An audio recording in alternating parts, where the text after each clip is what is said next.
When we are living in a covenant agreement with God, we have to be extremely careful who we align ourselves with.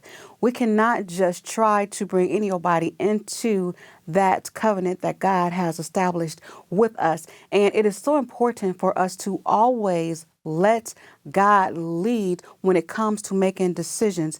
It could be friendship or business, and especially marriage. Sometimes we say we have our type, and I like what I like, I know what I like, and this is what I want. But we have to make sure that everyone that we try to bring into the plan that God has for our lives, we have to make sure that they meet God's approval. And that is something where we have to surrender to the will of God and allow Him to place the people in our lives that He has chosen to be there.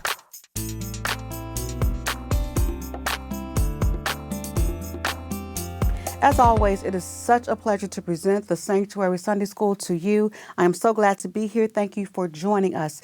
If this is your first time, go ahead, subscribe, tap that bell, and stick around with us.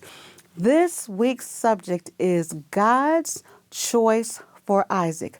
God's choice for Isaac. And we are still in the book of Genesis, and we are talking about the story of Abraham, which we've been talking about for a few weeks now. And as we know, Isaac is the son that God promised to establish the covenant with Abraham and his wife Sarah. So now we have Isaac, and Isaac has grown up. At this point in the story, Abraham has gotten old, and he's setting his affairs in order. And that right there is a lesson for us that we shouldn't live frivolously and just allow things to just go any kind of way, that we should plan for the future, for our posterity, and for future generations. And this is what Abraham was doing.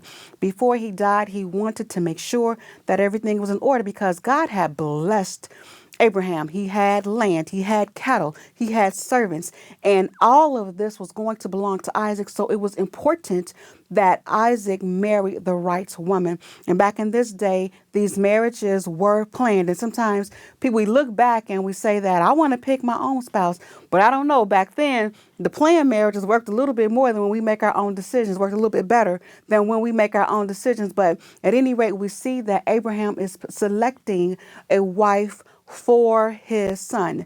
Now, if you go back to the beginning of the story, we know that Abraham left his land and he left his father's house and all of his kindred. And now Abraham lives in Canaan. So he called in one of his servants. He said, look, I need you to swear to me that you will not allow Isaac's wife to come from among the Canaanites where we dwell now, that his wife has to come from among my kinspeople.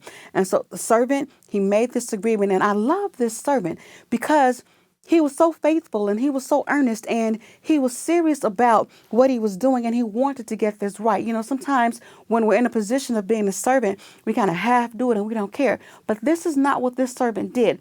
He took this seriously and he went and he took 10 camels and he went to find Isaac a wife. And he wanted so badly to make this right decision. So he consulted the Lord. And see, that's the thing. Have you ever been in a position where you are a servant and you consult the Lord to make sure you do the right thing? That's what this servant did. And so he told the Lord, he said, okay, the woman who comes to the well and meets me there and who gives me water, but not only gives me water, offers to get water for my camels, this is the woman that you have selected for me. And it says, the Bible says, before he got through saying it, Rebecca walked out. And when you look at this and you look at the well was somewhat of a gathering place because women would be there and the women would traditionally go to the well and fill their pitchers and get water. So that is what Rebecca was doing. She was there. And this is a good lesson, just as a sidebar for women. Rebecca wasn't there looking for anything. She wasn't trying to trick anybody. She wasn't trying to trap anybody. She wasn't being slick. She was just doing what she was supposed to do. Rebecca was where she was supposed to be, when she was supposed to be there, doing what she was supposed to do. That is a powerful message for women today. And it says the servant saw her and that she was fair and that she was a virgin. So she was prepared and she was qualified for the task that God had and for the wife that God needed for Isaac. And so, exactly as the servant had requested of God, Rebecca got the man some water, and while he was drinking water, she offered to provide water for his camels as well. And the servant, he was just in awe of how God works. And I love this because you can do the same thing. You can specifically request what you need from the Lord. And this is not something that I'm guessing about it that somebody told me. This is something that I know. And when you live right and when you have the right heart and when you're seriously trying to live in that covenant agreement with God, he will move for you. He will answer your request exactly the way that you put it to him. And so the servant was just overjoyed about this. And he gave Rebecca gifts and he told her, and she was so excited and he was happy because he had found his bride for his master. And when you look at Rebecca, again, Rebecca was not lazy. She was not trifling, as my mother would say. She wasn't laying around the house doing nothing. She was up. She was at the well. And when you think of it, it sounds like a small thing. But when you consider a woman with camels carrying, first of all, she's putting the bucket in the well and she's lifting this water up, and water is heavy. And then she's carrying these pictures. And listen, in the text, it says she moved with haste. So this girl is running back and forth to this well with these pitchers of water. And she had a fervency about what she was doing. And I love that. And that's a lesson for women because, my mother trained me. The worst thing in the world is a lazy woman. We don't want to be like that. You want to be about your business and doing what you need to do. That is what makes you attractive. That is what makes you beautiful. That is what makes people notice you. And when we look at that, this is the woman. And this was the quality of woman that God needed for Isaac. Because when you look at this, and I love this, when I study this story, I keep saying this, studying this from now and knowing the entire story and knowing what happened and what position Rebecca ended up with. See, sometimes as women, we've been accused of wanting attention and being vain.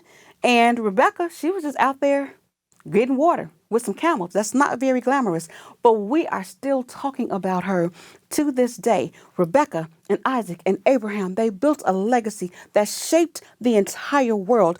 And so we think about that, right? And sometimes we want to do things our way, and we don't want to consider God's choices for us in our lives, and we want to reject that. And when we do that, we reduce our value. But when we submit to the will of the Lord and we allow him to surround us with the people that are good for us, the people that God has for us, God has people for you. And sometimes I hear people complain about not being cared for or not being loved, but you are loved by God. And sometimes the way that you find or connect with the people who love you is through your love of God, because that is how you connect with people who love God are going to love you. And it's a cycle. And so we see this here, and we see this man and this woman and how she knew and she recognized the opportunity, and she was happy. And it says that the servant, get this, the servant worshiped the Lord. At that well, he worshiped the Lord for answering his prayer. And Rebecca was so excited until she went home to tell her family about this encounter that he had had. God's choice for Isaac. We're talking about God's choice for Isaac. I want you to take a minute and examine God's choice for you. Who has God placed in your life? Who has God rejected? And when we look at the people in our circle, we should add and remove as it is seen by the will of God. God has a specific plan for you. Your plan may not be like Rebecca's. You may not be born to be the mother of many nations, but God definitely has an assignment for you. And it is just as critical that you keep your assignment. I keep my assignment as it was for Rebecca and Isaac to keep their assignment. We have the same accountability to God. And so we always have to make sure that we live by God's choices. I am so excited about what God is doing here at the Sanctuary Academy, and he has opened up opportunities for us to reach more young people and target the millennials. And I need you to partner with me. I need 1,000 people to partner with just $7. 7 is a number of completion, and that will enable us to complete the good work that God has begun in us. You can donate at the website www.thesanctuary.academy. You can also use Cash App. The cash tag is The Sanctuary Academy. And I thank you for your support and continuing to support as we go to the next level with the Sanctuary Academy.